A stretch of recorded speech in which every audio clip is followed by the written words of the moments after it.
And we are live. March 18th, 2021, my birthday week. As Matt likes to say, I'm being a little extra, but you know what? That's always how it's been. St. Patrick's Day. We decided last night that you're in the 90th percentile. 90th. Yeah, of straight males of extra birthday week status. Yeah, you're definitely agreed. So, yeah, I'm not arguing with you. So welcome to the probably 95th episode 9 of the BAB-Cast, the birthday week BAB-Cast. A birthday BAB, little dab for the birthday BAB. Show about, that's how the kids do it, Matt. That's how the kids do it. A show about building, badass builders, badass business, although it's been bad business when it comes to the market. Badass balls.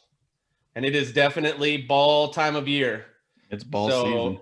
This is truly one of my watching football on Sundays at Hooters, because that's the only place that the Bills are on TV. And what used to be the first Thursday, normally we would have gotten back from Hooters.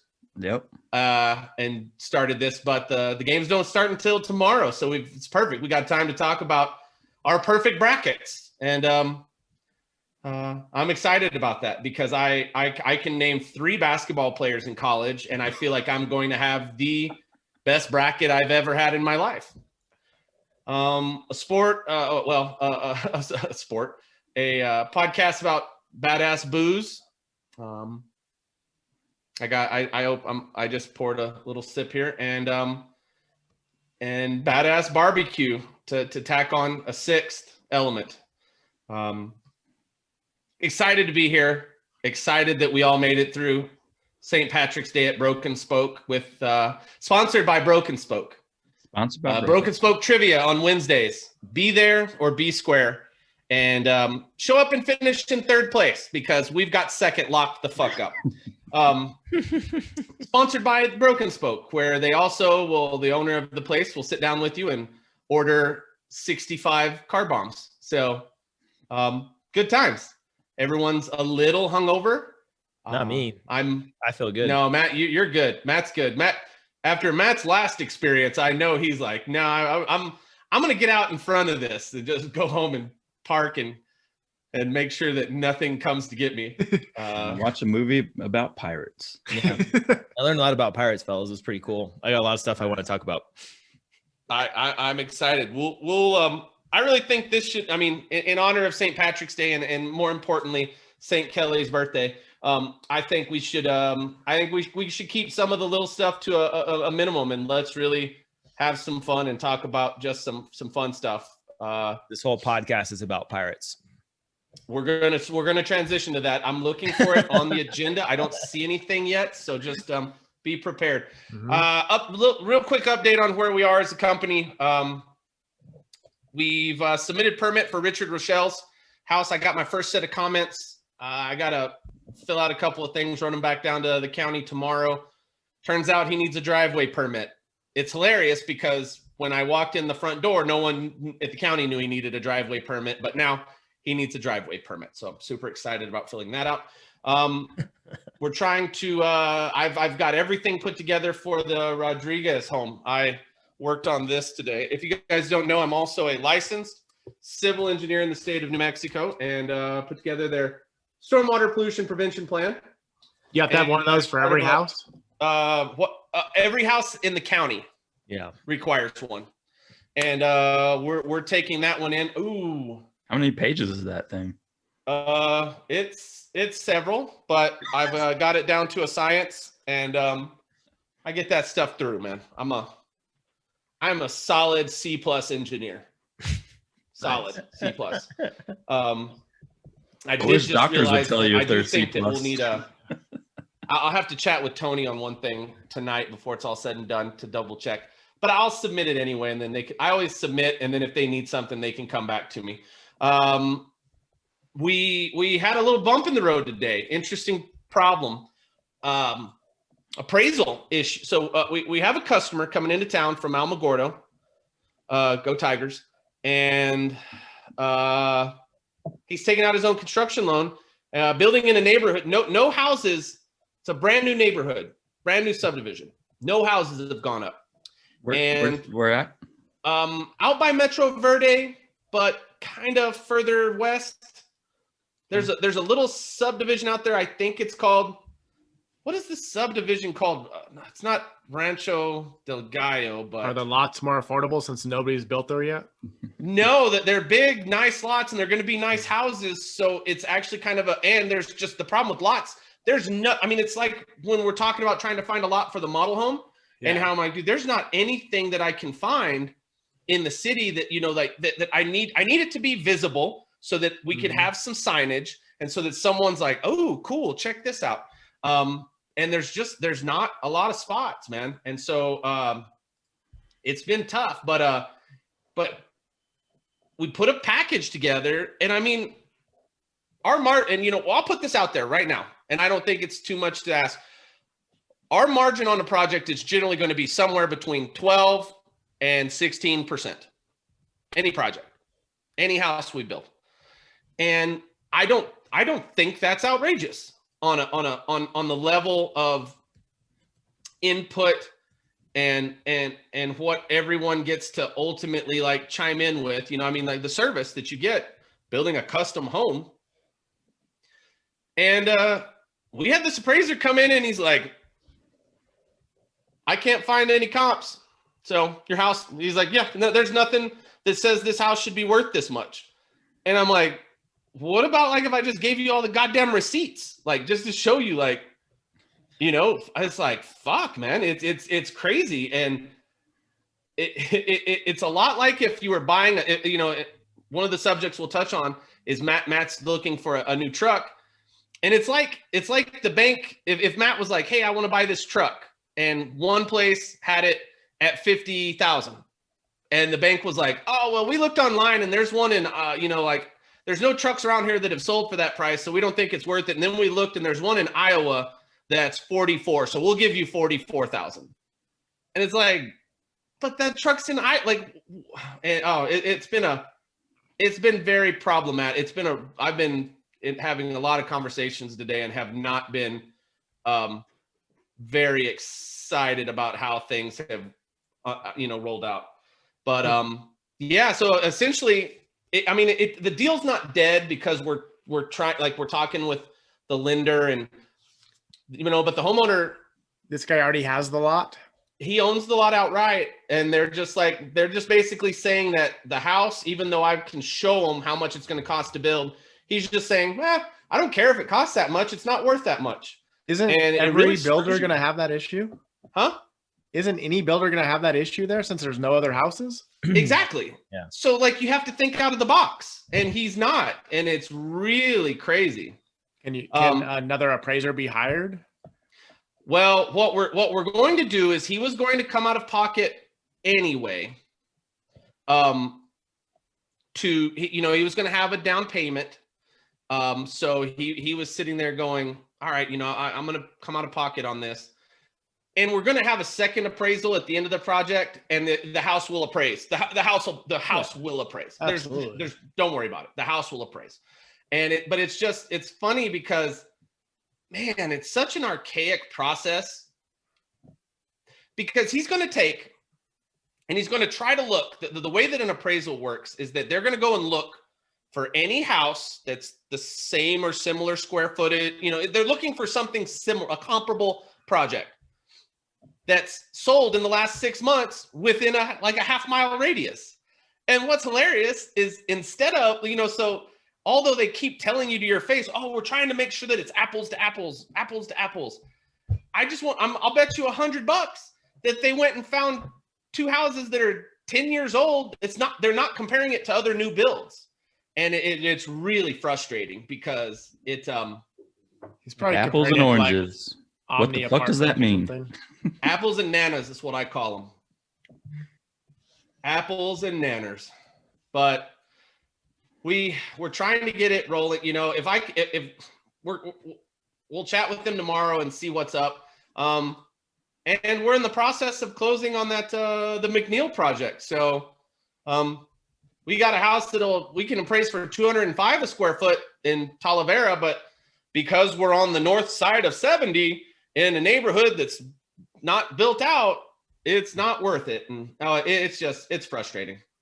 What about your top secret project that you can't talk about? Is there any movement on that? I started the online permitting, or I don't know if I'd call it permitting process, but I feel like I feel like you were frozen in that look, like just staring into the camera, Matt, for a second. He's focused on pirates. He doesn't care about this stuff. He's just, Jack Sparrow. We're trying to, we're trying to move 3 different kind of cool, each one being much more feasible for us. A second one being a cool project that we might actually involve Burkett in. A third one being that swing for the damn fences type project. So we're trying to redirect our focus, although we are pushing those other 2 along with some conceptual stuff. We're really trying to focus on that project with Kevin Edgington. That needs from a fort development standpoint, that needs to be our primary focus. Yes. And then aside from that, I really, we talked with Scott Schroeder about the model home, and he's like, dude, I will pimp that house out with a home gym from the flooring to the equipment. And I already love our stuff, and I already think that we're just a little bit different in how we do things in a good way. But I can't wait to have partnered with a product like Samson equipment. And the next thing we know, each house is going to come with a little Burkett self-storage unit in the back. And LeBron will come install the Samson for you. LeBron will try to put it in. Yeah. I think you should try and get this house built like Lil Dicky's video. Just go around asking people if they want to sponsor. Like, hey, how much did you pay for this house? Not a lot, man. Not a lot. Not a lot. And then the funniest part, the thing that still makes me laugh to this, to this exact moment, is I'm like, dude, we're gonna have Chris Reyes put a pool in at cost, and then that's gonna be the house where we go and like just watch the fights and swim, and we're gonna be the only builders that are actually like partying at their house during their model home hours. And people are going to be like, oh, we thought this was a model home. Like, oh, no, it is, dude. Grab a claw out the fridge and, man, hang out. Enjoy. This is what this house would feel like if you lived here. And you guys should put your business card on floaties, like little arm floaties. Like, what are those? Like a boat keychain where it's like that styrofoam where it's coated. Oh, yeah. Yeah. On floaties. That's funny. No, I can't wait. Yeah.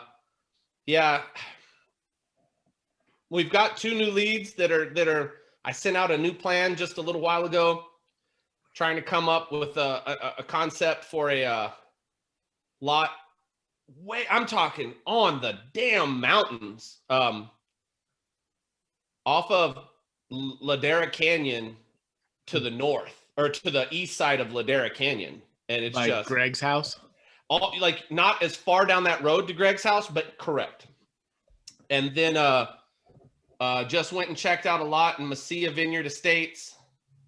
Man, this market is just it's crazy. I don't know why it's the little train that could, but we're still out here trying to plug along.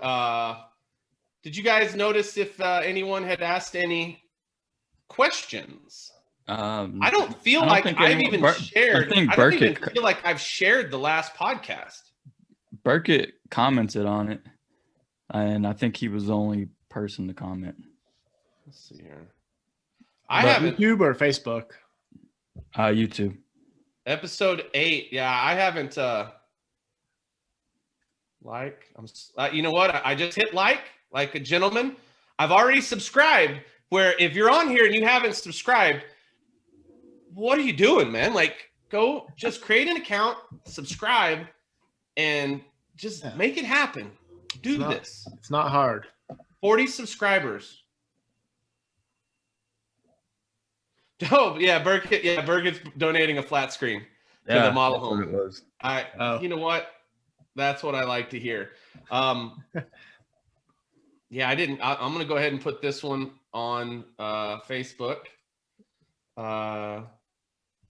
and keep this rolling. But you know what? We're still saying I've got the hats in, got these. These are the ones that I'll be mailing out. I got some ones with black coming in, and the gray ones. I just got an email today saying the gray ones are ready. So I'm gonna go look at them before I pay for them.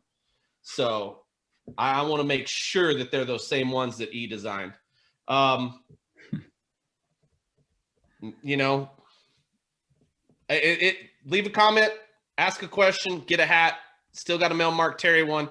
Still got to go find Joey and give him his. I'll tell him we got to mail Corey one too. I'll tell Joey to swoop by while we're watching basketball tomorrow. Sometimes. Yeah, I'll have him in the truck. Okay. Yeah. And FYI, the invite goes out. Is the first 4 people that show up to meet me and Eric at Hooters can sit with us. This has to be posted tonight. Well, you know what? You know, to each their own. Maybe they don't. Maybe they don't get to go. Just show up whenever. Just show up whenever. Yeah. I mean, business is still cooking. You know, our biggest limitations are streamlining our drafting process, finding a concrete subcontractor that we actually can move forward with, and at the end of the day, getting the county to help us get permits fast. It bottlenecks there too. So did you send out anything about to get drafted in India? I haven't sent that one off yet because I don't feel like I was talking to her and I just didn't feel like she completely understood what I was trying to ask. And then because I was trying to get certification of the price before I just was like, yeah, just get started. And then like, I just don't want it to be a running clock and then be like, oh, I spent 100 hours on it at 8 billion rupees or whatever. So it's going to be a lot in rupees. So be prepared. Well, I don't know. What's the exchange rate of rupees to dollars? That's a good question. Rupees is India, right? Yeah, correct. India. One of my buddies, like, I don't know, years ago, he went to some sort of African country for, I guess it was for a pleasure trip of some type. And the inflation was out of control when he showed up at the airport. And so he went to exchange like, I don't know, $100 or whatever to get the local currency. And the inflation was so out of control. Like he exchanged $100 and he got probably literally like a suitcase of money to head out into the street with. So 1 rupee is worth 1 US penny. Huh. Yeah. So your drafts are going to be like 500,000 rupees.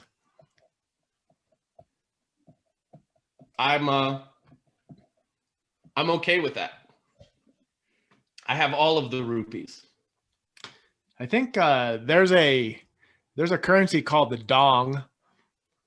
I'm not sure where that is. I think Sounds like Vietnam, South Korea or something. Yeah, Thai money is the baht, BAHT. Yeah, it's Vietnam. We're talking about badass bills right now, not Kelly's bills, but currency bills.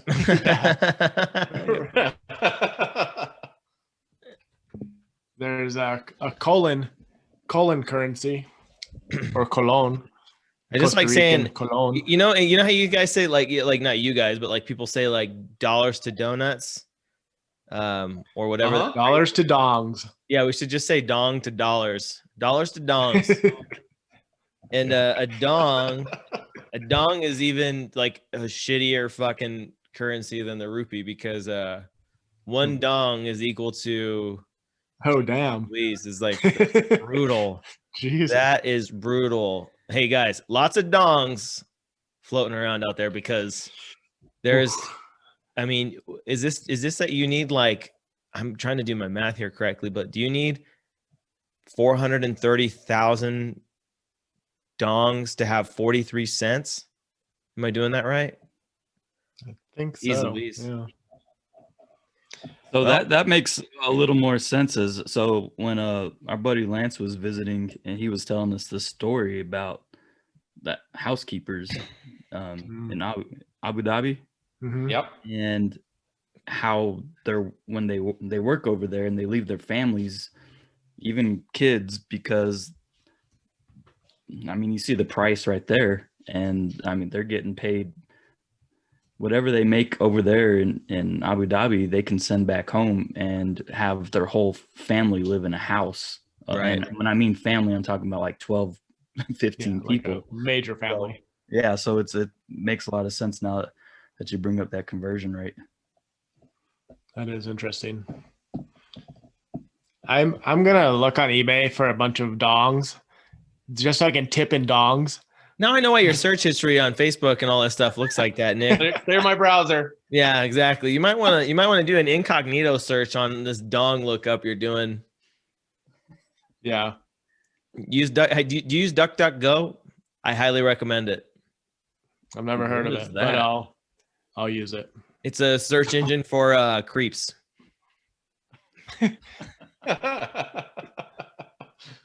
I've never no. Well, I've never heard of that. congratulations, Kelly. Did you find this on Reddit, Matt? Yeah, that's a I mean, Reddit thing DuckDuckGo. for It's just sure. no. I'm goofing around. It's kind of a cool search engine. Like it doesn't track your usage, and it doesn't filter results. So it's a lot more like if you used like I mean, this is probably way more complicated, but like it's a lot more like if you use like the search tab on like your file explorer. So it's just gonna like search the internet for files relevant to what you searched keyword wise, and not have like tiered sponsored results and results filtered through kind of the Google search lens. But the main thing is it doesn't keep tabs on your usage and sell your data. So if you're looking for a new truck or you're interested in whatever, like it's not going to try to market you things based off of your interest. So it kind of just less annoying things, like if you're looking for a couch that you don't get on Facebook, and then it's like couch, like everything. You know how like try to like bombard you. Look at one thing on Google and it's like, oh, have you seen this in red? Have you seen this in blue? Like they're just throwing like everything they possibly can at you to get you to buy something. So it's kind of refreshing in the sense that if you use it, I think you're a little bit more jukey jivey as far as your ad. I mean, if you like getting like ads like really tailored to you, probably not a great idea, because I have noticed that like if I do use it for a while and it's one of the search apps that I have, that like the ads that I get are kind of like no, it's kind of like they really miss, because I think there's just like a hole in the data, and I think it's like maybe you want one of these and you're like, no, that's not what I want, so I don't know. I But think it's a search engine. I think what we should do is just go to Vietnam, bring back a bunch of the currency, because like on eBay, they're selling a single $500,000 dong note for $40. And so I don't know how much, what's the exchange rate? 500,000 dong. How many dollars is that? Let me go back and look at my dong ratios here. Okay. So how many dongs do we want to have? 500,000 dongs. 500, 1, 2, 3. 500,000 dong is $21.62.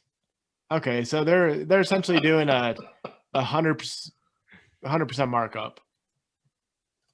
Dude, this So is good money. They're making $20 off that. $20 off of 500,000 dong. Yeah. Selling one $500,000 dong on eBay. It's going for just over $40. Wow. I've always wondered this, like when you see like the chart like on currencies, is that just in relationship to the dollar? Like it just also, I mean, it's got to be, right? Because that's what we're comparing it to. Yeah, I think most of the countries peg their currency to the dollar, don't they? Yeah, I think they peg the dong to the dollar. It's like saying they peg the dong to something. Dude, the dong took a shit. Wow, look at that. Wow. I didn't know they could do that. That's weird. Like, It's like a spaghetti shit. Well, this is almost as good as our Kia segment, but we should probably move on. Yeah, move on. there was have you guys watched the what is it? The latest pandemic special for South Park? No. Oh, the No, I have vaccine not. special? Yeah, it's an hour-long special. The vaccine and, special. Garrison comes back into town, and he he tells one of the customers there, just go take a shit out your dick. And but the guy's part of QAnon, so he's like trying to figure out like what he's like. He was talking to me in code. So like, what does this mean? So he's like deciphering like what he means, like, but he's really being an asshole. If you haven't seen it, dude, it is very funny, and I enjoyed it thoroughly. The pandemic, yeah, it's like everyone's like trying to get into like Walgreens is like the new club in town, and everyone's like trying to get into Walgreens, and they got this bouncer, and he's like, "Are you on the list?" And they're like, "No," because they all want to get their vaccines. Oh. And they're like, "You on the list?" He's like, "No, I'm on the list. Yeah, for sure." And he's like, 75. It's like 65 plus first responders only, bro. Look at the line. And oh, dude, it's super, super funny. Is that when that old lady like cuts the line and flips everybody off? 79 bitches. That's great. All right. So what's on our agenda? So we went over the building component. The fort has several projects on the roll. They're dealing with appraisal issues. So if you know any appraisers, leave a bag of poop on their porch. No, if you know only a select few. Some of our favorites are out there. I played golf with one on Monday in Did he pay? Did he? No. It was sponsored though. It was another guy paid for it. Poop on. But Pat, the appraiser Pat Coates is a really, really good golfer. Okay. Oh, No Pat, poop on that one. no poop on Pat's porch. Sorry, Don't Pat. poop on Pat. Pat's super fun. No poop, Pat. No poop on Pat. But I'll tell you one thing. My favorite. It was the Holy Cross golf tournament, and Monday morning. Dude, say what you will. Catholics like to party. There's a song about it. We teed off. So we're all out there, and they're doing the big Catholic prayer, and they're like, okay, let's say a prayer for this, and say a prayer for Dr. Trujillo, and let's say a prayer. And then we all did the Lord's Prayer.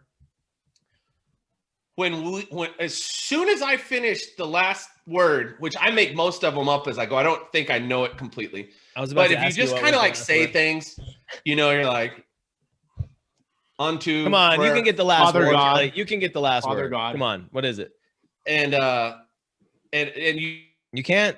and I look up, and then here come the kegs, and they started pouring beer at 8:00 in the morning. Damn. They gave us these little water bottle things, and then we opened them up. There's shooters in the water bottle things. Damn. Dude, Catholics, Minis. man, they're just any excuse. Get some snakes get these motherfucking snakes off this motherfucking island, St. Patrick, and let's fucking drink.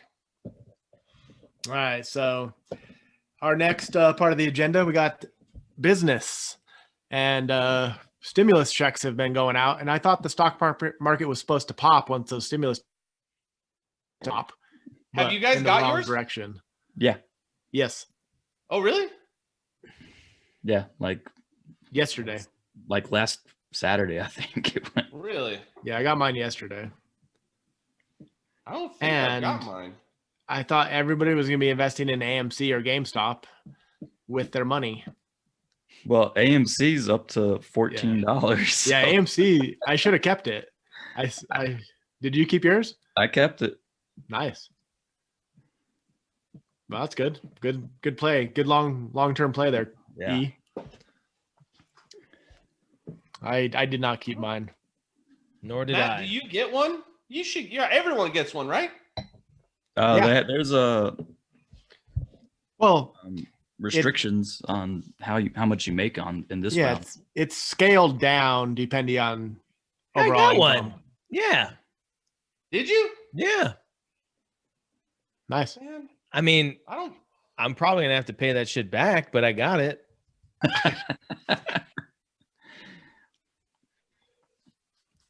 That's cool. Well, GameStop. That's what I'm gonna buy with it. Nothing but GameStop. Fuck it. Free money. now you're officially a socialist, Matt. I'm Thanks. officially a socialist. I'm trying to fucking roll the dice on my loot here. Oh yeah, no. I got it. Yesterday on the 17th, Yep. That's when I got Nice. mine. they were like, dude, go to Birthday week for Kelly. Here you go. They're like, birthday Spend it week, go on to- green beer. go. Hey, another car bomb on Max. When you guys heading out to Phoenix for spring training next week? Wednesday. Your know if you guys birthday, know, right? but it's my Birthday's birthday actually week. Wednesday, right? My birthday is actually Wednesday. So the reason that it's my birthday week is that my birthday's St. Patrick's Day is exactly, mathematically speaking, I think Matt's calling his stockbroker. 10 dongs. He's ordering some dongs right Buy, sell, buy. I want all the dongs in China. I don't know if I don't know if anyone says that, but I think that's what he's ordering right now. No, it was Mark it was my Riblet will cousin in probably say California. that. Mark, now. Yeah, he probably will. Yeah, he'll put it in a song. Somebody should message him and tell him to do a song about currency, especially, and wrap up dongs in there. That'd be funny. yeah, we're headed out I'm headed out Wednesday. Is Got a house booked. Is there limited I need to seating? figure out. Like the key thing is I got this whole place with this pool, and so far, like I don't know if anyone, like, it's one of those ones where you're like, I don't know if anyone's going. So it's like, I'm gonna have to make friends. I'm actually going to sublet it while I'm there for $1,000 a night. Damn. And they could just stay with us. Nice. But But yeah, headed over Wednesday. Are there limited capacity or seating at the minor games or no? Man, it's Arizona, dude. The only place that fucking tries to keep up with Texas and Florida is Arizona. So I don't know. The big thing for me was just trying to figure out if the backfields were open. Going, yeah. Like that's that's my favorite. It's my favorite thing to do is to go back there and just be like really, up there watching all the minor league guys and just how cool it is being around them. That's great. So I don't know. I honestly did think maybe it was last week. There was like 1 or 2 days that were decent last week. People were starting to get their stimulus checks and maybe it was pumped into the market or something. But lately, I mean, like tech and auto and travel, everything sucked. Everything. yeah, everything. Yeah, just I don't know. Like it's weird. Like, Well, the 10-year yield bond is up, which is what a lot of economists are saying is kind of the trade-off. So like it's a lot more of a sure bet. So I think as the 10-year bond goes up, that does siphon off investment into stocks. So I think that was definitely a factor. What's the return on so the that- 10-year yield bond? That's a good question. I know that it really spiked up, so I'll look that up. So to answer your question, Nick, I Googled it. Yeah, all teams are allowing fans, but it's their capacity is severely limited. So So I want to the go to 10 games. I mean, the beautiful thing about when we travel, Nick, when we go, especially when we go as a group, is I mean, I always have ideas of things that I want to do, but I've never been that guy that's like, here's the goddamn agenda and here's the itinerary, and if you guys, it's like, no, man, dude, we've got a pool at the house. Like, that'll be fun. We'll put flyers up and we'll have a house party. So 10 year is at 1.74%, And that's up from, I mean, shoot, from 5-day. So if you invest in a 10-year bond tomorrow or whatever, you'd get essentially at 1 point, you lock it in at 1.7, or I think that's variable? Yeah, I think that's how that works. I don't think it's a variable rate. Yeah. Okay. Which is, I think, why that's why I think its movement is so substantial, is because you do lock in that rate. And that changes, margin requirements and all kinds of stuff on stock trading, because so many people are trading on margin, or for the layperson, on borrowed money. So that could really make a big impact on their willingness to buy, right? So like if the rate of financing goes up, you buy less, so that's not gonna be good for prices. And so I wonder what the highest return on the 10-year bond treasury market's been ever. Well, in the last 5 years, this is a 3%. Yeah. What about all time? Here we go. I bet you it's nuts. It was 15%. Like Damn. 15%? Dang. Wow. Almost 16%. Yeah, that's nuts. Wow. That's awesome. Yeah. I mean, and it really you can kind of see trending down. I mean, just dude, that's back when interest rates were like, for like a home loan was like, oh, I had a really nice home loan that was 19%. You're like, wait, what? Whoa. Right. I mean, that's that little rut right there. That's nuts. That's where things were just so cheap. 0% there. Yeah. Almost negative. Yeah. You have to pay them. You have to pay them to take your money. Oh, I saw this. I was having this conversation the other day with somebody. So do you know that there's in some European banks, there's negative interest rates? Yeah. Like you literally get charged for having money in your account. Yep. Really? Yeah. There's banks that have negative interest rates. So like to park money in the account, you'll get charged a point every year on the amount in there. So, if you have like $10,000, you're gonna charge $100 every year just to have your money in the account. That's crazy, isn't it? I don't know why. I don't know how or why that is, but I just thought that was wild when I think I came across an article like that on Wall Street Journal, and I was like, get out of here. I had never heard that on a just a bank account. That's crazy. And then on the oil side of things, back in the 80s, a barrel of oil was actually negative $37. It hit that. It did that in the last 18 months too. Did it do that as well? Was it negative? And you're talking futures. Yeah, futures. Wow.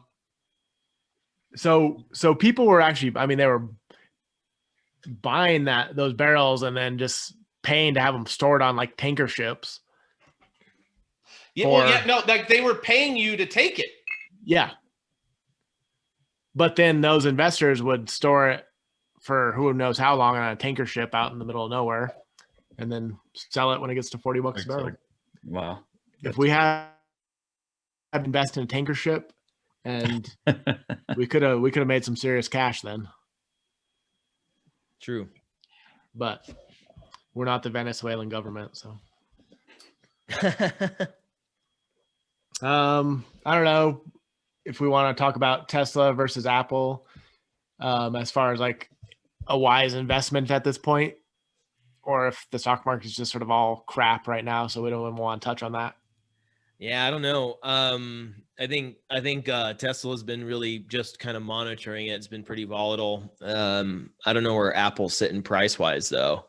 They've been dropping as well. Like they had a couple decent days, but they've dropped down to about $120 a share. Holy cow. Man. In my mind, Apple would be the better investment because they're going to, like we've talked about, they're going to jump into the electric car market. Right. At some point in the near future. And you would have to figure at that point, the $120 price point goes up significantly. Mm-hmm. Oh, and on the betting side of things, I heard FanDuel is potentially going in public. DraftKings already obviously went public, but FanDuel is thinking about it. And so they're partnering with some Flutter, I think it's an Irish company, but they're traded on the stock market. I think it's Flutter.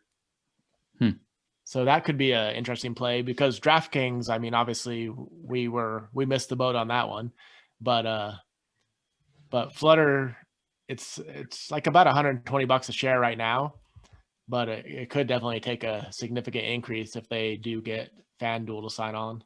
I mean, from April 20th of last year, crude oil prices have steadily, with no drops, gone up from 1362 to, it was last week, it was at 66. It dropped a little. But man, I'm just having a hard time thinking, like, I don't understand how oil in the market, like how that's not just going to do something. It's got to do something. But maybe not. It's been a very slow and steady gain. Yeah, For sure. I still find it hard to believe that weed stocks, EV, solar won't do well under Democratic leadership. And if OPEC just keeps pushing oil prices, I'm just hard pressed not to think that oil will be fine too. So I don't know. My concept of the market is just, I don't know exactly what to think. Yeah. It's all over the place. There's the play-in game for the 2-16 teams, Appalachian State and Norfolk State. It's a 1-point game with, I'm not watching it, but I've got the deal up. It's a 1-point game with 47 seconds to go. 15 seconds left now. Damn. That's probably a perfect segue into, as far as the market goes, I have to assume that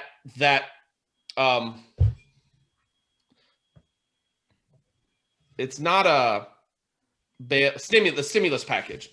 I'm just hard pressed to think that that's not going to help float this stock market for another, 6, 8, 10, 12 months, the rest of the year. I don't know how it won't. I say we keep an eye on interest rates because those could have some effects on some things. But when it comes to stocks, I would say Apple versus Tesla. I'd lean Apple. If someone gave me, if someone goes, take your $1,400 and buy just stock with it, I would probably buy Apple. Yeah. I'd definitely lean that way. Ass. Well, in a weird way, Apple's kind of like, as far as a tech stock, is pretty diversified compared to a lot of other, tech stocks. Like as far as their reach is like wearables, phones, computers, Fruit. Fruit, music, movies, TV. They've really done a lot of things as far as diversification, which I think is a safe bet. And right now, holy crap. I mean, it being $120 seems like a bargain. I don't know if that's true, but it seems like a bargain. Looking at the chart. So yeah. Norfolk State got fouled with 8 seconds left and the dude makes both free throws. Oh, damn. 8 seconds left. Appalachian State has the ball. One final shot. Forrest Gump, I had bought the original Apple stock. He bought $100,000 worth of it. It would be worth $49 billion today.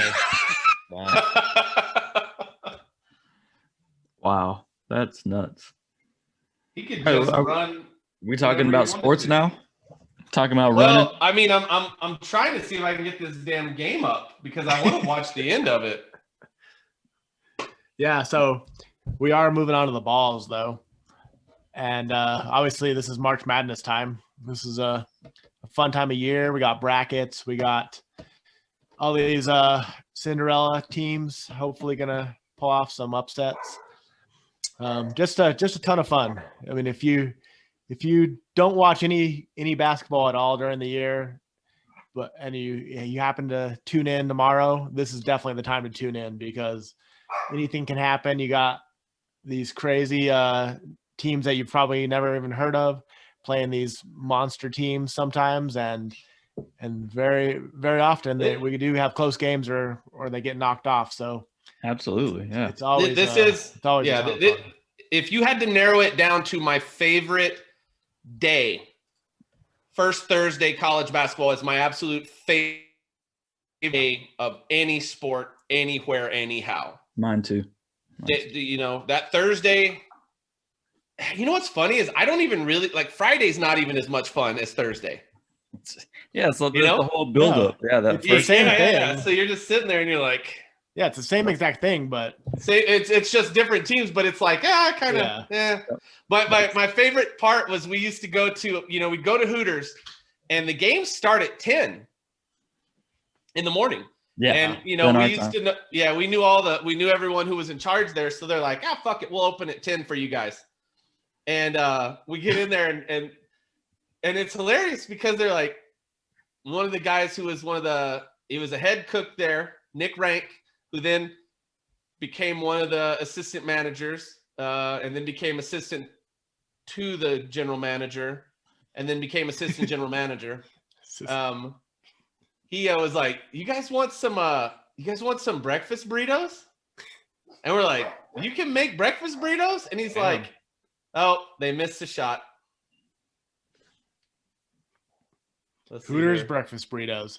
So, he goes, dude, he goes, I was back there, and he goes, and then I realized, dude, we have all the stuff that you need to make breakfast burritos because they have eggs for their Cobb salad, and they got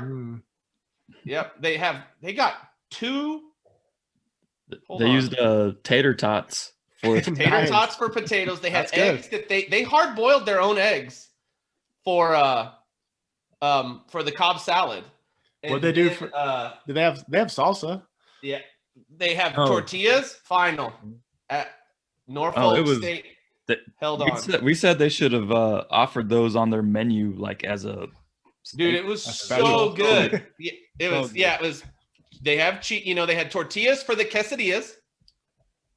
So they would he'd just mix up he'd fry the tater tots.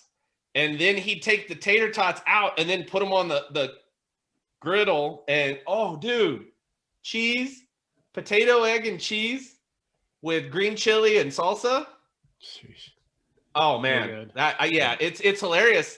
It'd be funny if you asked, like, I know that now, I don't know how everyone acts like a bunch of fucking idiots. But it would be funny if they now were like, hey, you just, like go in and be like, I want a breakfast burrito. And they're like, okay, cool. Yeah. Like a secret menu item. It's like off the menu. Yeah. Let me see here. Fantasy Men's Tournament Challenge. Okay, Norfolk State was in. I don't know if they get to play Gonzaga, so this isn't going to go well for them. Right. Let me log in. Did any of you pick a 16 seed? No. Nope. 15 seed. I don't know. I think the highest seed I might have gone with is maybe a 14. Let me see. I got it. Matt, hey Matt, have you pictures? I feel like you're doing that right now. I am almost done. I have. I have a 10. I have 2 10s. Beaten. I have a 13 winning. I have a 13. Liberty? Do you have Liberty? Yep. That's exactly who I have. That might not be bad. I don't now. No, come on. It's because who they're playing. You're like, no, they're good for sure. No. For basketball, I don't care. I have a 12 and a 13. I have a 14. I have a 14. You have a 14? Yeah. I have 2 12s and an 11. 2 12s, 2 12s, and 11, and a 13, and that's my big ones. So I'll tell you, I have Texas going pretty far, and I hate Texas. I hate Okay. Texas in basketball and football. Like they got Carolina's number in basketball, and obviously the rivalry for Oklahoma. But am I thinking like 3 years since Shaka's gone there? Yeah. I have Texas. I have Texas losing in the second round to BYU. I have Texas losing in the Sweet 16 to Maryland. I got them losing to Iowa in the Final Four. I haven't gone that deep.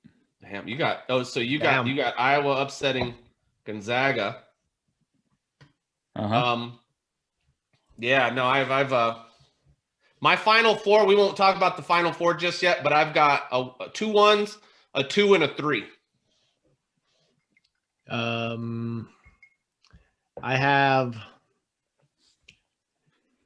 have 3 1s and a 6. Ooh. I have a 3, 2 2s, and a 1.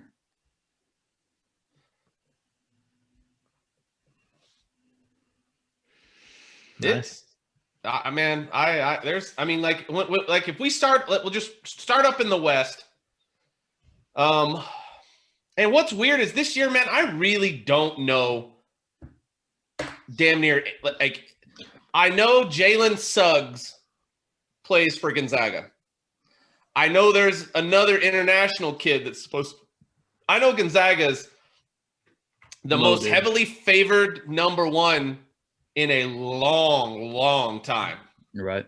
Yeah. If you ask me to name one player that plays for Baylor, I can't. I can't. No, I don't know one chance. dude. Quincy Acey, maybe. That's why you hit the little info button. You look at the team summary and you. Jared Butler. I feel like my West bracket is straight up by the book, except I have the only upset I have in the entire bracket going all the way to the Final Four. I have one upset. I have Creighton as a 5 seed beating Virginia. I have that too. Dang. I have that too. That's my only upset in the entire bracket. Everything, that one I literally just click. It's like you click higher seeds the whole way, except for one. What's your strategy, Matt? Just pick the lower number, like for like every one of them, except where I have biases. So I have Illinois. How far did you? I got Illinois taking it all the way. How far do you have Illinois in my Morehead championship State game? or Oral Roberts going? I have the national championship game for me is Illinois and Texas. With Texas beating Gonzaga in the Final Four. Crazy. Okay. What any of you guys have any crazy upsets in that West bracket? I have VCU beating Oregon. Okay. Nice. And a 10-7. I have St. Bonaventure beating LSU. That's only a 8-9. I have Santa Barbara beating Creighton. Oh, really? Okay, that's one of your 12s. Yeah, I probably have too many 12s. Well, I mean, what's crazy is mathematically it's proven that every year a fucking at least 112 wins every year, and I have 2. That's that 5 spot is just that weird spot. Yeah, it's super weird. Santa Barbara went on an 18-1 run in 2021 this year. Damn. That's crazy. Are they the Anteaters? The Anteaters are the Gauchos. I think they have a little hat as their probably the Gauchos. Gauchos, yeah. Over in the South, how many games you have UNC winning? I have them winning 1. Me too. Baylor getting them. Yeah. Man, that's getting that 8 seed's tough, man. You almost rather be the 10, you know? Yeah. Mm-hmm. Yeah. They're a young squad. They're big, but if they would play and I saw a guy mention this on Twitter. There's two bigs that play particularly well together, and in the game against Florida State, they only played like a couple minutes. So if they play those two, if Roy would play those two, then I think we'd be all right. How does Florida State keep getting all these goddamn first round? Dude, over the last 4 years, there's been like 8 kids from Florida State go not only in like the first 5 pit, and they're all that same 6'7" wing that can shoot and can defend and can fucking do everything. Yeah, they got some good kids there. They're I got my South bracket's a little froggy. In the South bracket alone, I have a 12, an 11, and a 10 winning. I have the 12, the 11, and the 10 winning. Nice. So I feel bad because I have Utah State beating Texas Tech. Burke's gonna fucking disown me. I didn't pick that, Burke. So flat screen over here instead of the model home. Yeah. Pass it on. Come to the pool. No, that's that. And before we got on the podcast, we were talking about this, and that's one of the things that the announcers were mentioning was Utah State's tough. I got a tough draw right there. So. And I'm not super sold on the Pac-12 or the Big 12 this year. Like, I feel like they feel a little light in the britches, as someone would say. I don't know who that someone is, but someone might say that. My upset in this round is Virginia Tech over Florida. Yeah, that's I have the 10, the 11, and the 12. So I don't have any of those double-digit seeds winning the second game, but I do. There's 3 in there. Going on there? I'm pretty safe in the South. Like I have Tech beating Utah State. I have Villanova. I have Wisconsin beating UNC. Nothing too fun in the South. I'm pretty safe in the South. My West and my East brackets are crap though. What? I'm looking at my East. The East is where I have another 12 and a 10 in there, but the rest is by the book.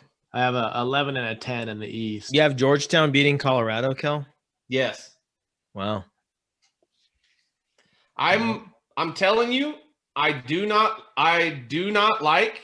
I mean, what's going on right now? Men's. I don't trust the Pac-12. I don't trust them. Yeah. I mean, Michigan State is playing in his 11 seed at 15 and 12 and is fucking up 35-23 on UCLA. It's weird. That's weird you said that, Kelly. It's really weird that game. It's really weird that you said that, Kelly, because after you said that, I have Georgetown beating Colorado. Oh yeah, I don't know. Like I said, I know Patrick Ewing is the coach, and maybe he'll play, but the Knicks hate him. The Knicks hate him. They don't even know that's he Charles owns Oakley. the building. No, UCLA. Maryland over UConn. UCLA shouldn't have even made the tournament. They're not good. Who is 17 and 9, man? Who isn't good? They were saying UCLA shouldn't have even made it.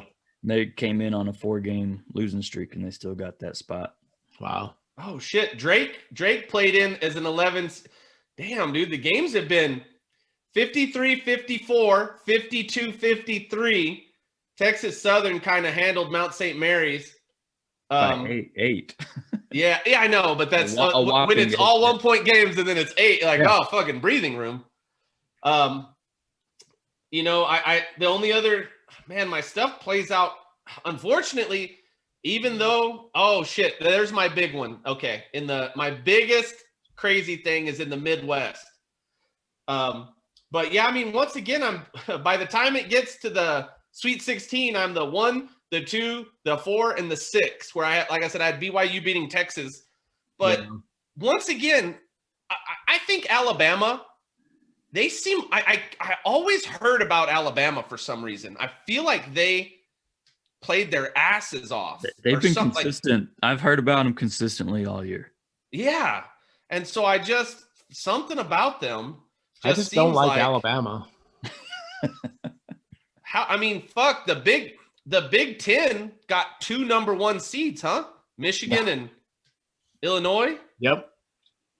Yeah, that's crazy. I heard about Illinois too. I heard people talk about Illinois a bit. That's who I got winning too, Illinois. Nice. I have Illinois in the championship game, Gonzaga and Illinois.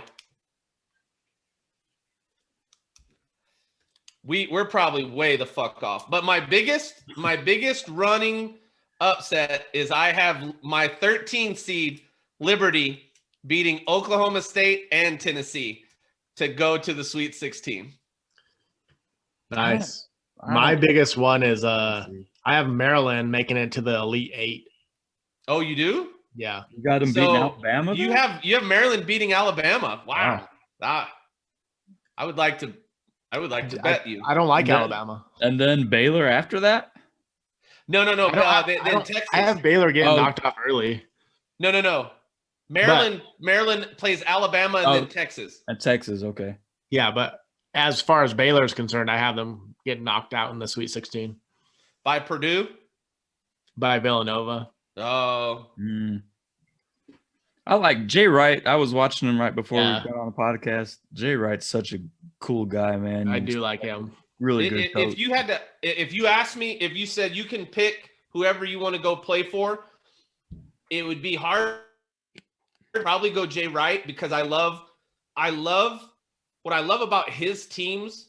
Like I was gonna say Jay Wright or Bill Self at Kansas, but it's kind of because like although Arizona's been always my favorite basketball college.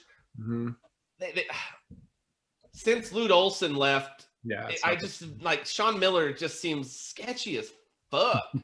And I haven't liked him. It just always. And I hate coaches that continually get the fucking best athletes and then don't just win everything. And that's why you can say what you will about Calipari. I thought you were constantly Kentucky. Do that. Yeah, speaking of the Blue Bloods. No Duke, no Kentucky. No Kentucky, no Arizona. Imagine if you would have bet that at the beginning of the season. Oh my God, that parlay? That 3-team parlay? Jesus Christ. How fucking crazy would that have been? But similar to like Tom Izzo with Michigan State, Izzo's probably a hard ass, but I love that Jay Wright takes guys and the way they play. Mm-hmm. Yeah. It just seems like he gets the most out of every ounce of talent. And I love that about him. Yeah. But it'd be Jay Wright right now. Jay Wright would be the coach that I would want to go play for. Bill Self, I feel like I like him. I don't know, maybe not. Mark Few at Gonzaga seems like a good dude. One thing to think about is didn't the Creighton coach got in trouble, huh? No. Did he? Didn't the Creighton coach kind of say some of that dumb shit about he got suspended? I think so. Yeah, I think for saying something about like a plantation or something. Oh no. Yeah. Wow. And you know who's conspicuously missing from here? Speaking of recent Blue Bloods, he just went into the jungle, dark mode. Butler. Is Butler on here? Yeah, they're consistently there. Lately they've been that school. Yeah, they're that little upset school. That well, shit. I think they were like a 1 or a 2 seed. So I swear the Creighton coach is because Doug McDermott, the NBA guy. Yeah, his dad's the head coach at Creighton. That's why Doug played there. Okay. And the coach for Creighton said, said on he was suspended for racially insensitive comments. Yes, I have them winning 2 because I have them rallying behind him, behind his racist ass. Rallying behind his racism. Yeah, they're just like, dude, let's get behind this racism and let's go. Take us to the Elite 8, you racist. So, yeah, dude. But my Sweet 16 is just chocked with fucking favorites, though. I have a 5, a 16, and everything else is the favorites. Damn. This will be That's fun. solid. What time are you going up there, E? Well, they probably open at 11, so 11. Yeah, they won't open early for us now. We don't know enough people over there. I don't know a single person there, so People have like generic names, so I bet if you just said a name, you'd be like, "Hey, Kevin." Yeah. Hey, Kevin said we could come on over early. And he'd make us breakfast burritos. Yeah. So around 11. Okay. Then what I'll do is I'm gonna very first thing I'll do is I'll go get that door for you and the barn door tracks, drop them off at your house, and then I'm gonna go to the county and submit Rodriguez's permit, and then I'll meet you there at 11. Okay, sounds good. You just hit submit picks when you're done. Correct. I think so. What did you guys check both the boxes? Yes. Okay. Because if for some reason you have a perfect bracket, although my favorite perfect bracket bet was a guy on Twitter bet Paige Spirnak. He goes, if I have a perfect bracket, will you go out on a date with me? Oh yeah. Like, yep. And he goes, Damn. I need you guys to leave me alone for a minute. I'm doing the most important bracket of my life. She lives in Arizona. Yeah. I'm just saying, Matt, as we try to, I don't know if you've ever seen her. Yeah. Yep. I don't know if you like golf or not. The Matt will start playing the best golf of his life. Yeah. I think she hates golfers, so it's even better that you're not like, don't be a golfer. Yeah. I don't think Matt will claim golfer. It's on my bio. Like it's like the first thing that I have going on. Resume. Yeah. Golf prodigy. Golfer.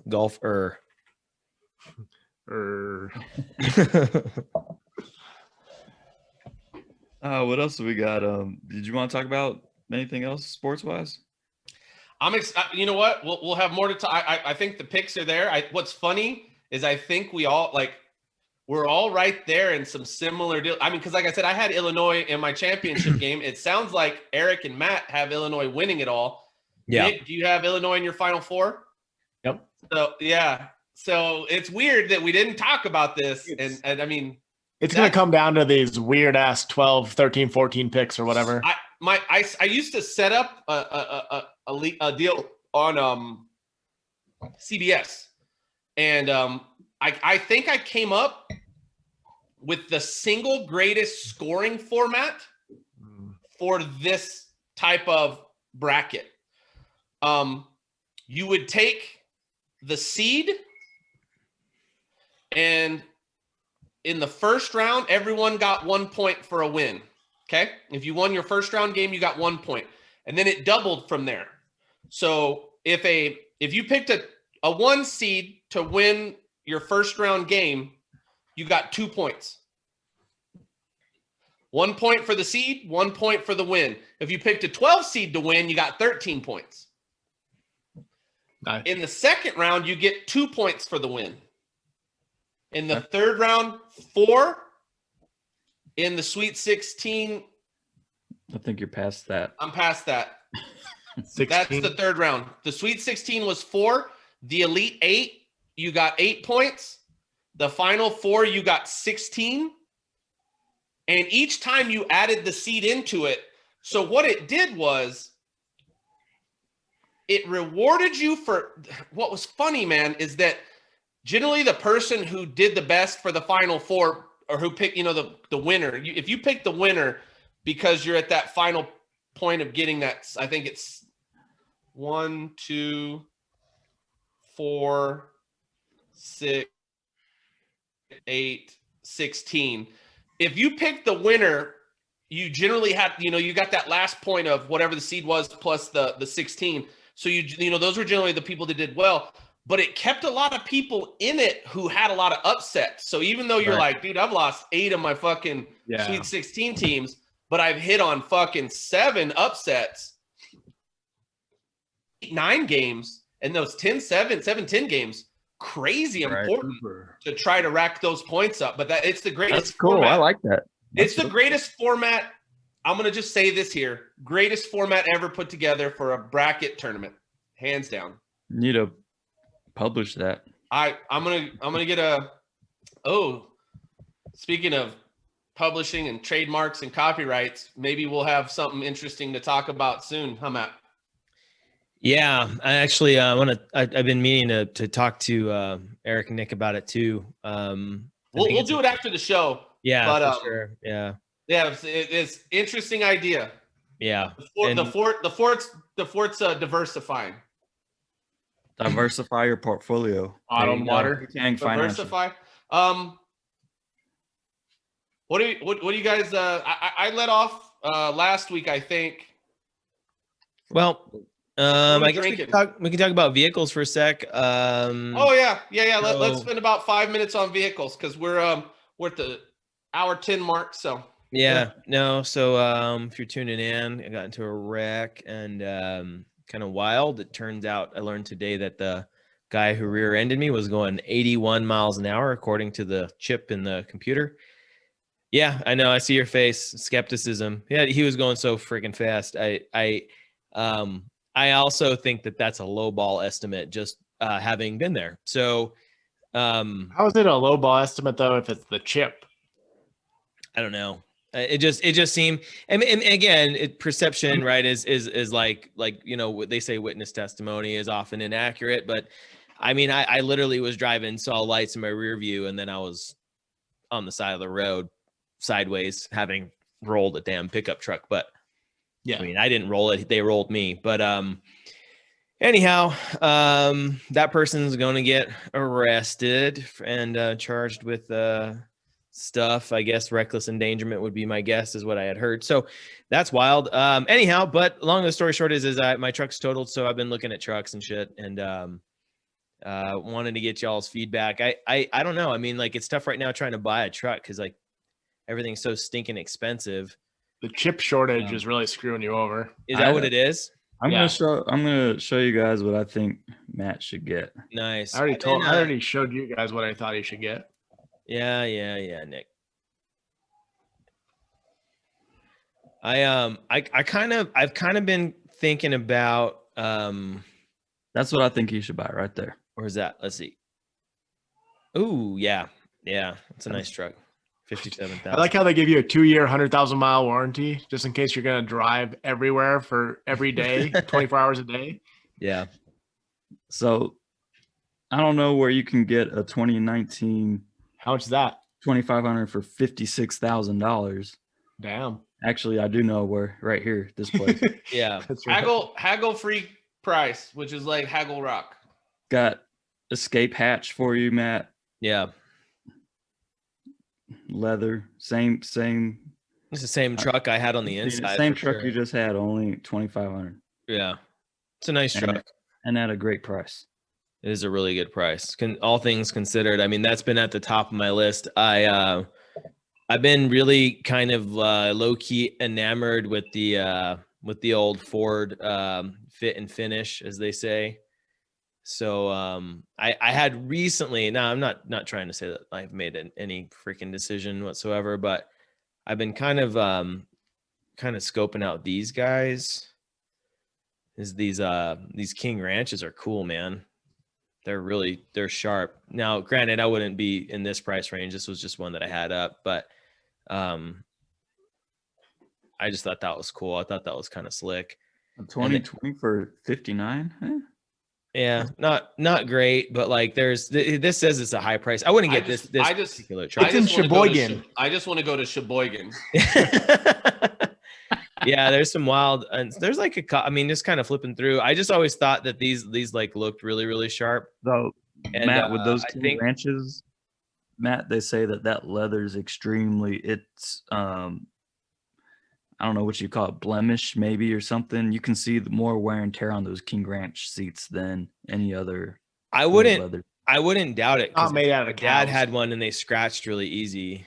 Yeah, so maybe that's not the thing, but yeah, I think they're cool looking, and it has that kind of fold down stepper like you have. But I think probably ultimately the move might be that Duramax, because that's a freaking awesome truck for 57,000, and that kind of does everything. So anyway, I don't know, just food for thought. Haven't made up my mind. No minds are made up. Just looking. And in the meantime, got what's cool is I was a little nervous about my truck, about getting the insurance settlement. So I think that's going to be okay. And onward and upward. I was a little anxious that I was going to have to write a check. Like that is just making sure you have gap insurance, just in the event that they value it, less than what you. Yeah. Oh, I mean, where my heart is, but I That's not a bad option either. Tundras are nice trucks. I mean, there's one that I liked. Did you find some? Here, hold on. Here we go. You could actually do all right. So think about this. In the West, there's a cowboy who wears white. Then there's a cowboy who wears black. Yeah. Oh, there you go. That's pretty 42.9. That's sharp. El Paso, Texas. It's got a sunroof. Let's look. I would imagine so. I'm sorry, that's kind of cool. This shit's That bad. almost looks like it's fake colored. Yeah. No sunroof. It's out. But it's a 2019 Crewmax SR5 4x4. It's a nice looking truck. It's not, and then you could do the black, you could do the gray on black logo. That'd be cool. And it would be. I think you should just get a truck and have it camo like the hat. Just camo. Just wrap it. Yeah. Just wrap it with the camo. That'd be funny. Yeah, it's a sharp truck. I just something like that pops up. The price point too. The price point on that is so nice. Yeah, 42.9, 12,000 miles. Yeah, for sure. And I was the one that the only downside to the and I love the big extended cab that the Tundra has, but the only downside is that the truck bed is really small on those, and I was kind of planning on putting a toolbox in the bed again, and that's really going to limit kind of the usage. So I had seen one that had the shorter cab. It wasn't like that one. Yeah. That one that says newly listed, and it's got what have you? But the problem. What have you put in your truck that what have you had to put in there that you're like, damn it, I can't do this? What's that, Kel? What have you had to put in your bed that you're like, oh fuck, like, this is super long. Thank God I have a longer bed. It's nice for like the ladder and taking material and stuff when you go to pick up things, and you just you don't have like the yeah. I see what you're saying. I bet they make cool ass toolboxes now that maybe even, I don't know. But yeah, like I said, I think there's. Yeah. No, there's a lot of cool ones for sure. And like these miles, these miles are a little too much, but I mean, that's still not. Yeah, what I've been doing is like looking for stuff, and then there's one in Albuquerque that I really like. That's like that cab. That the only issue is like it's decked out. It just doesn't have I guess in that shorter cab configuration, it doesn't have you can't get like a moonroof sunroof thing. So, and the reason for anybody listening that's a big deal is that's how I escaped my my last truck. So, and I really enjoy it. I do enjoy like cruising around. I think I was talking to E about it, and I think I was talking to Mark. Just like it's kind of like the closest thing you can get to like driving a motorcycle or something is like throwing the sunroof down and just feeling the wind blast, and it's like, all right, cool. It's not nearly as dangerous as a motorcycle, which I used to ride all the time, but you still get that you get that vibe a little bit, and I sound like an old man. Reminds me of my younger days. So, all right, well. Let me share my screen real quick, and then you have to decide right now out of the options which one you're gonna get. All right. Okay. Well, hold on. There are two ways. It's going to this be. is My this guess is the is last one. My guess is it's This is either a the last Cybertruck or it's like a damn Tonka or something. This is a good looking one too, and it's the white one, so you'd actually fit in with the family. That one's nice. And 40. But here's the one thing that you got going for you with this. Oh, and it's a platinum, so it's leather. Toyo's on it. You're a Toyo What guy song are too. they You listening I to? like Toyos, yeah. What Yeah. song were they listening to? Show the fucking sunroof. Oh, this one has a sunroof, so okay. That if you let me pick, this is exactly what I would pick for you. I'd go down there and just get it and be like, hey, look, this is for you. Put the logo on there, and then there's 3 of us with Toyotas, white Toyotas that have the logo, and I'm like, oh my God, that's our thing. And then you get a Corvette to do whatever the fuck you want. Donut wheels. I love it. Sprinkles. Tim Hortons. How did you? Oh, you just put crazy trucks when you were Googling shit? Yeah. That's your head with that? Crazy trucks. I'm surprised those donut wheels aren't a big thing like in Houston or something. Oh, Dude, give it That a could week. totally be a thing. They'll be there. Yeah. They'd be all like, You could just bedazzled or you could something. just get golf balls and paint them and glue them on your tires. golf. You could. That's kind of what that Get the looks colored golf balls already, Matt. You don't need to paint them. Colored ones. How do you stop sharing? the red little thing that's floating around on your Okay, screen. got it. So, what's your choice? You have to pick. Go. Pick one now. Right Donut now, out the gate, I'm probably gonna go with the blue Duramax. I think I had a Duramax. Rigged. Yeah, it's rigged. I know. Well, E knew how to play to his audience because I had a Duramax that lasted to 285,000 miles. And as weird as it sounds awesome to not have to learn any new fucking buttons and then just have all the buttons be the same as the last truck I had. Just kind of hit the ground running. So that's kind of where I'm leaning. I think the prettiest trucks that I've been looking at are Fords, and probably the most practical are the Toyotas. So I don't really know. Like, I really don't know. I think I'm about as confused as when I got bumped on the head when my truck rolled over. So I haven't made up my mind. I think ultimately, I don't want to do anything. I guess like I didn't really like that last truck that much for a couple of reasons, and like I don't want to make a mistake again, with the purchase. So like I'm kind of like I'm really gun shy, and the cool thing is I think with what I've narrowed it down to right now with you guys and your help, like I think I'd be happy with all of them, really. Like I really would. I think that like they're except for the donut tires. I know that's why you're laughing. What? But like I think with Kelly and Eric's help and Nick, your lack thereof, things have been shaping up as far as my truck search. Eric's helping. I'm hypercritical. I'm like, oh, you're planning for all these things that you don't do. So I'm no help. he's like, dude, I've got to be able to pull the trailer. And I was like, how many times have you had to pull it? I mean, Matt never. goes- but Matt like, goes we to just got it. No, and- less like five times. Matt goes to pick up the trailer or you pick up a ladder and he has to hitch the trailer on because the bed's so short. What's funny is that his ladder is a tiny little fucking fold out little ladder in the first place. It's not like a goddamn big one. that ladder is broken. That ladder. I was so excited when I found that ladder in my trash heap when I went to the sheriff's office.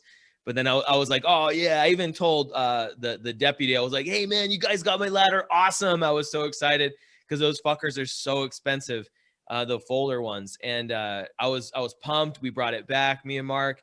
And I go to just like put it in the garage, and I realized that it's totally screwed. Like it totally got like mangled in the flip. Oh, did it? Yeah. So like, one of those ladders is like $250. And Yeah. and then I emailed the insurance lady. I said, well, hey, like kind of what is the policy like? Because I had a toolbox that got messed up, and I just kind of roughly guesstimated that, that one, and I threw away a few other tools. I said it's, $300 ish worth of tools that got ruined in the thing. And now there's this big old email thread where they're all going to argue with each other over $1,000 worth of toolbox. $500. Yeah, it's silly, and they should just be like, dude, was it bolted onto the truck? Here you go, But I don't know. Yeah. That's the way insurance is, and They'll screw you left and right. You should have said you had like $1 million under the seat too, and it was Yeah, taken. $1 million. They've never heard that one. I totally was transporting a priceless Picasso painting that that there's little to no record of existing previously. You should definitely ask whatever dealership you go to if you can buy it with dongs, though.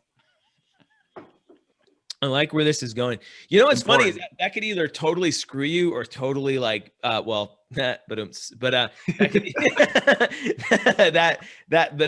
could totally come to your benefit. Oh God, again. And so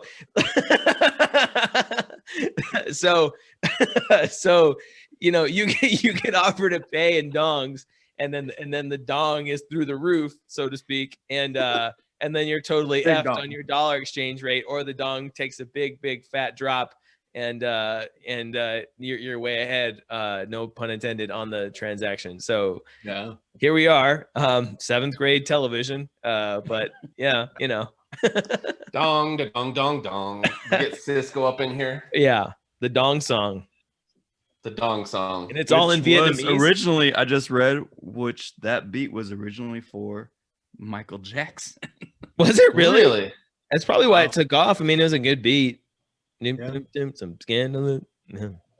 Good. Who wrote it? Do you know? I think it was Drew Hill or Cisco. Cisco sings it, right? Yeah. Kelly, yeah. what's our time? We got 3 minutes. We have 3 minutes. Right, so we came in under. Drinking? Yeah, What are let's we go. drinking? We're gonna come in. We got to talk about our booze. Oh, Yeah, what are we booze. drinking? Booze. Hit it. Nick, you go first. I'm just doing a soul, just some Mexican beer, nothing special. Cerveza Mexicana. You know It's, that. Do you prefer lime or any, like, do you ever have lime or lime salt around the house? Yeah, I always do lime or lime salt. Yeah. It's made in What do you prefer? What was that? Monterrey, Mexico. Monterrey. They have amazing cheese. Yeah, Monterrey Yak. love that, Jack. Matt? Matt, what are you drinking? Buffalo Trace. Buffalo. I have Can never go wrong. I have a crate of this, so Would you say my stuff's still over there, huh? I got to get that eventually. Would you say you have a caboodle? I have a caboodle. Yeah, you better get your stuff before it becomes our stuff, and then it's No mine. shit. And I even gave Matt a cool. I totally thought you were gonna drink the bottle I gave you. With the Costa. I thought about popping that up, that one you gave me, but I figured we would drink it together next time we were hanging out. When we cracked it open. So, I'm drinking Breaker bourbon whiskey out of, and you guys probably couldn't even guess, Bolton. Oh, let us guess. Oh, okay. Bolton, Let us guess. Kentucky. Bolton, Kentucky. No. Canada. Nope. It's a bourbon. But wasn't there one bourbon that was Bolton, a Canadian Virginia. Bourbon has to be made in the United States. one? Didn't last time, Kelly? Didn't you mention something about It's- Canada? It's whiskey. Although, yeah, I don't know if Whistle Pigs calls itself bourbon. You can't buy it. It's law that you have to. It has to American law. What if it's not Canadian law? be. Yeah, Canadian bourbon. I'm pretty sure those Canucks fucking do whatever they want. They could call it maple syrup for all I know. Looks the same color. I'm going to get Texas. No. Okay. Matt, did you guess? Indiana. Mexico. Out of California. Huh. I didn't. Oh, okay. Oh. Right, like waves. Yeah. So Yeah. yep. I picked this up at Juanito's when I got you guys the good stuff, and You like it? yeah, it's really good. I was surprised. Ashley pointed it out, and I was like, all right, yeah, let's get that. How much is that per bottle? Like $40. Not too bad. Nice. Ellie, Ooh. Elijah Craig small batch. Ooh, Elijah Craig, fancy. I picked this up at Walmart. For Never heard of it. Yeah, I want to say $25. Wow. Man, I think Walmart's it's got because some Matt, good deals. you and I were at Sam's Club. Yeah. Yeah, that was there. It was 24 at Sam's, and Kelly, I think you said you got it for less than that when I had talked to you about it. So I want to say like 22 is what you. It's That's a good deal, right, E? It's I don't know. This one says Kentucky Straight Bourbon Whiskey. I really wonder what's the Kentucky Straight mean? That's a good question. Not, means that you're not. Listen, I'm about to turn into PC Principal on you. If you have a problem with the way another person lives his life, Matt, you really need to fucking get your shit together. I don't have a problem with that. Just saying it's not. Elijah Craig, the self-proclaimed father of bourbon, first to char oak barrels. It's 94 proof, made in true small batches for balance and smoothness. 1789 is the date on it. So straight whiskey means it's a mash of at least 51% corn. Oh, okay. Corn. I have a weird question, and this is kind of pirate related. So if you were to discover Nick's face, so if you were to like come across a pirate ship that had sunk, but it was also dry, don't ask me how that happens. But like, and like the bourbon or the rum or whatever booze from, like the 1800s was like not, somehow it managed to not like have like something eat the cork out or whatever. And it was preserved like, okay, ish. Could you just like pop the top off of that and take a swig and not die? Or would it taste terrible, or would it taste the same? What would happen to it if it was just in the bottle in which it was bottled over like a crazy amount of time like that? I've thought about that a lot, because like I think about the Goonies, and I think like at some point in the movie, like somebody like tunk, and takes a swig, and it's like, oh shit, like could you, or like would you just like drink it and then have like a cardiac arrest? Seems like their bottling process wouldn't be all that sterile. So even if it did make it to you sort of in the original form, seems like all those hundreds of years, like the growth in it, maybe, I don't know. But it is, but Kelly, it's ethanol, right? So like it's a disinfectant. I think, and in the ocean like that, it's where it would sink to. It could really be a serious anaerobic, oxygen deprived, area. The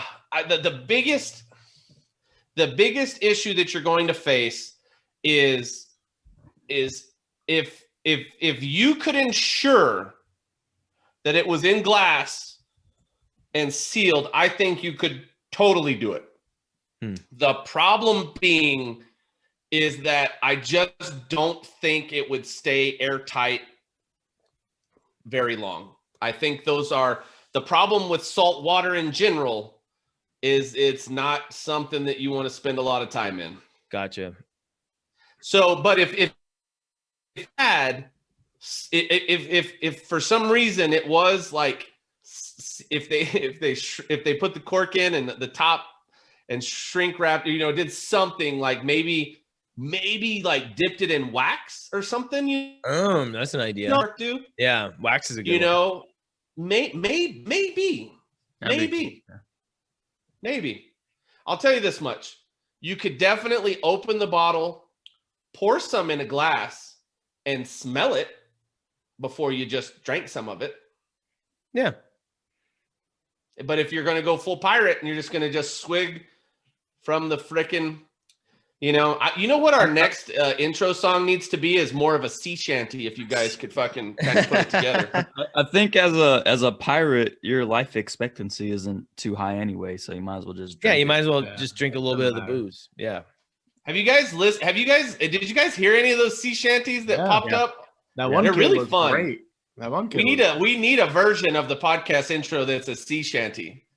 Matt, did you hear any of the sea shanties? No. Where were they being played at? Let me see here. They were. Oh man, they were all over. It was all over the Reddit forums. Yeah, they took off for a little while. The Wellerman, man, that's the one. Let me see here. Videos. I'm gonna tag. Let's see here. I know my internet's slow, so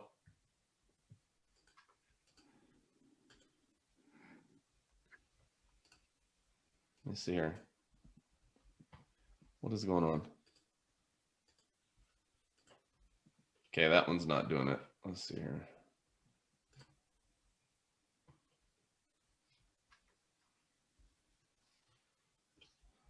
I don't know what. Oh, share your volume or something? I have to stop and I have to share. I know. Good Share point. audio. Share sound. I think Matt will like this. All right, come on. One day when the tonguing is done, we'll take our leave and go.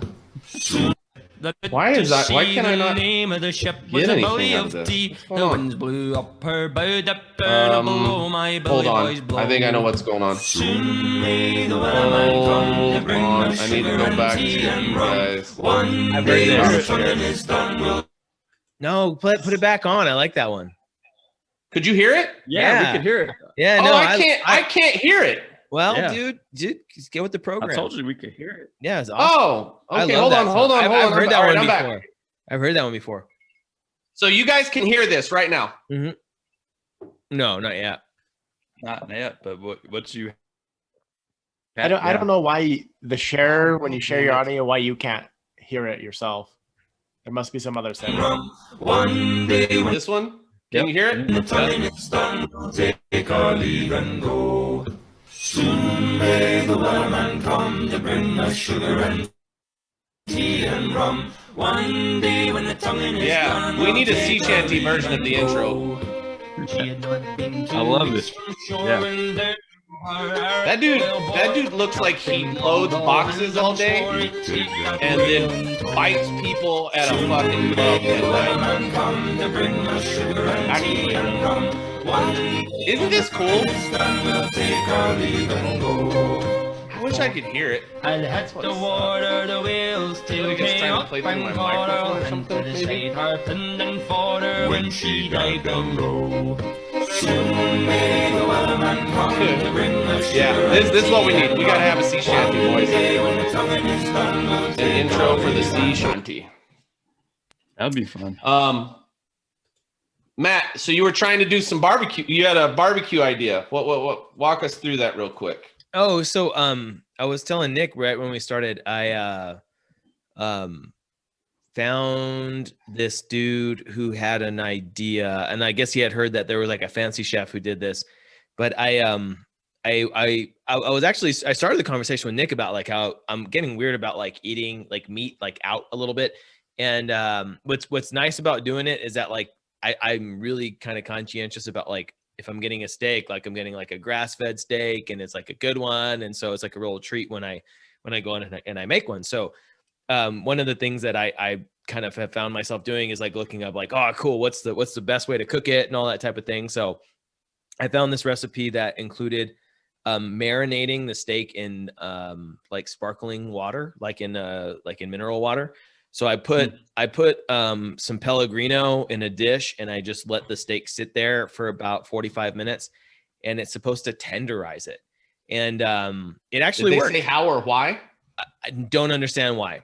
I don't understand why. I watched the video and they were reviewing it and they were kind of doing a control group, and they did pineapple because I guess pineapple kind of has an enzyme that breaks up fibers. Like so, and they're like, let's compare that to the mineral water. And the mineral water actually in their experiment seemed to do a little bit better. So I tried it. I was like, well, I'll try it. So I did that for 45 minutes and then I salted it. I took it out, patted it dry, and then I salted it and kind of let the salt dry it out, maybe like 20 minutes or so. But I left this all out. This is all at room temperature. So I think one of the factors in the way I did it was that with it being water and water doing a good job of kind of sucking the heat out of the meat, like it really brought it to room temperature kind of quickly. And I think that was definitely a factor, but it came out good. Like, it came out really, really, really good. I don't think my pan was quite hot enough for as much as I like that. I think it's called the Maillard reaction. It didn't quite have enough of that char on it for me. But it was still awesome. It was very, very tender. And I noticed that when I took it out of the water, that like, it was like really, really, really soft. But yeah, it was a good little ribeye. And Interesting. I'm gonna try I'm trying to think of what would be in carbonated water. Yeah, that would Maybe break it down or something. I don't understand either. Maybe somehow, some way that you know, like, because when you put CO2 in water, it does create carbonic acid. So maybe there's carbonic acid, but I just know that it's, you know, I don't know. That's interesting. I would love to dig in on that. Yeah, and I get the pineapple thing, because that's straight up just a citric acid. So that's definitely exactly. Yeah, pineapple's got. But again, I mean, it was a little different. I thought it was interesting, so I thought I'd give it a shot. By no means were they super fancy steaks. These are just the grass-fed organic from Walmart, so they're just prepackaged, and they're really for the money. I mean, I think it was like $7 ribeye from Walmart. It wasn't big, but yeah, it was good. Right here, Alton Brown's 5-star pan-seared ribeye. If you've never watched him, he's so good. This is the one you need to watch. He does another one, the Porterhouse. This one's awesome, because I remember this one because he actually uses the charcoal chimney. You know, to like get a charcoal grill going. And a very scary ice. And oh, dude, he does some really cool stuff. Like, remove ashes. He cooks it right on. He uses the charcoal chimney to put it over top of the steak. Oh shit! I've been really interested in just watch this. A charcoal. Look at that. Yeah. Look, dude, just look at that right there. Yeah. When you talk about that Maillard, that is crazy heat.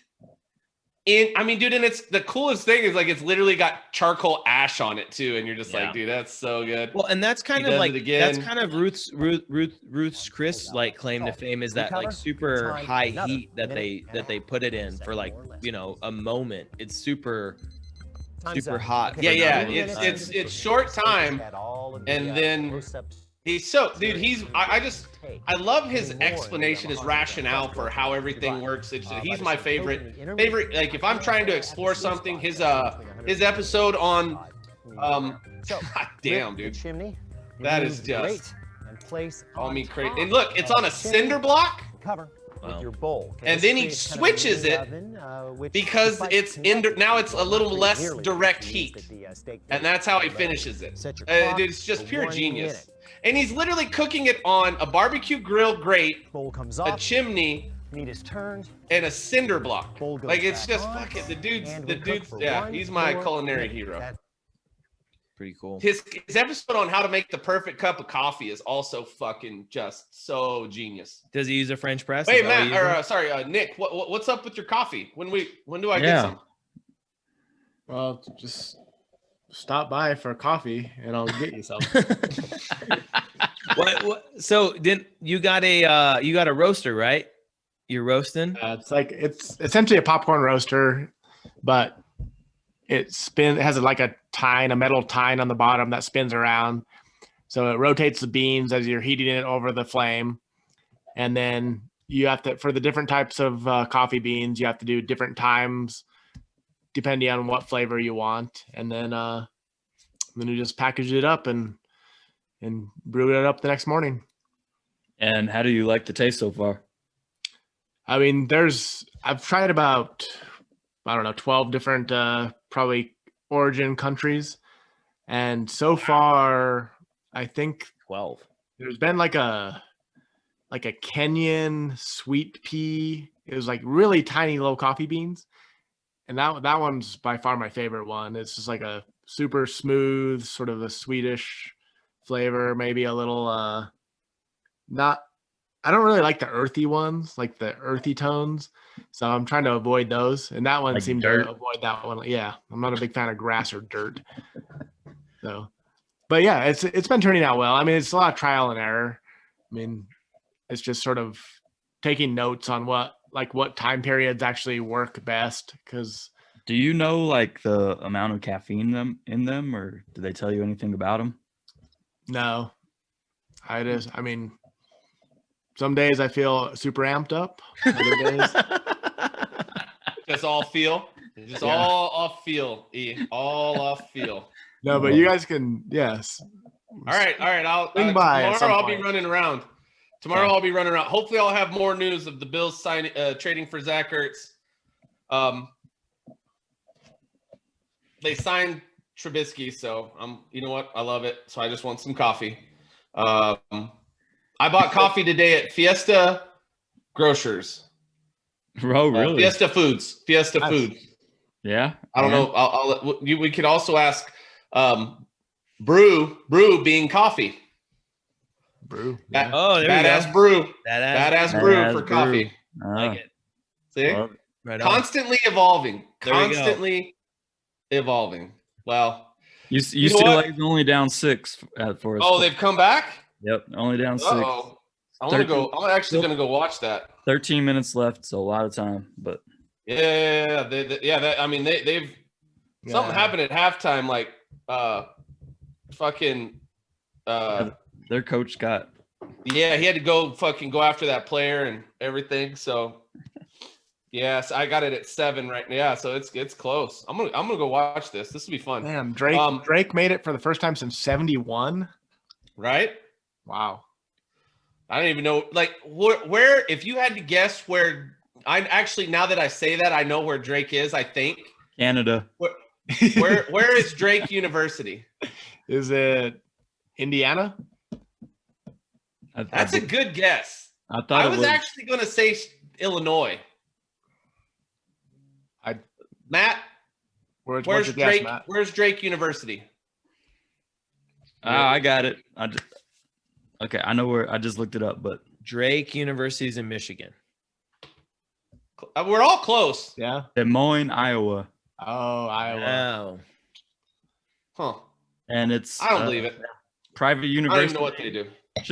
It's private, but who knows what they do? They sell What's the corn. student enrollment like? But they sell 2,000? corn. Bunch of cornbread eating motherfuckers. What were you asking, Nick? The student enrollment is like what, 1,500, 2,000 or something? Is it? I don't know.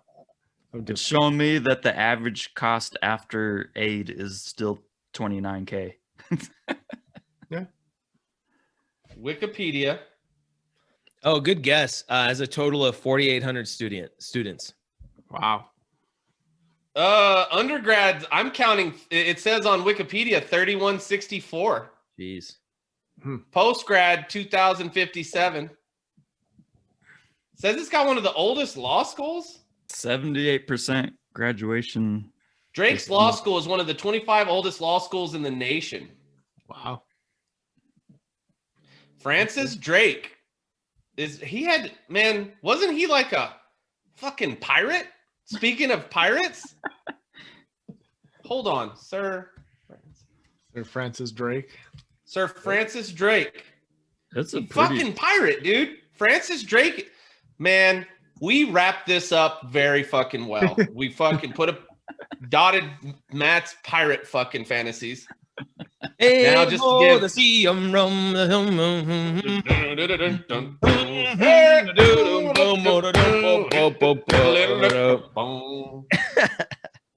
all right. Well, Well, gentlemen, I must attend to my evening affairs. Ah, damn it. I was hoping to shit. I was fucking thinking about that when I read it. I was like, I'm definitely going to fucking be the guy to say that. And I forgot all about it. And fucking E remembers. God damn I'm it. gonna go watch UCLA get fucking rolled. I'm I'm gonna Drink also some brandy. attend to my evening Is he affairs. still there? Hey, did you hear that Paul Weir got fired? Yeah. Yeah. I hired Patino. I thought the Alfred Alfred got fired. Oh, Alfred got canned. Alfred's Oh canned. yeah, I thought. Okay, Yeah, Alfred got canned. Yeah, They hey hired guys, Patino's son. that's really weird. I'm Matt. Yeah. I wish that's how we did it. Uh, All right. Well, thank you guys for joining us for episode 9 of the BAB-Cast. We never thought we'd get past 2, but we did. Be sure to hit like, subscribe.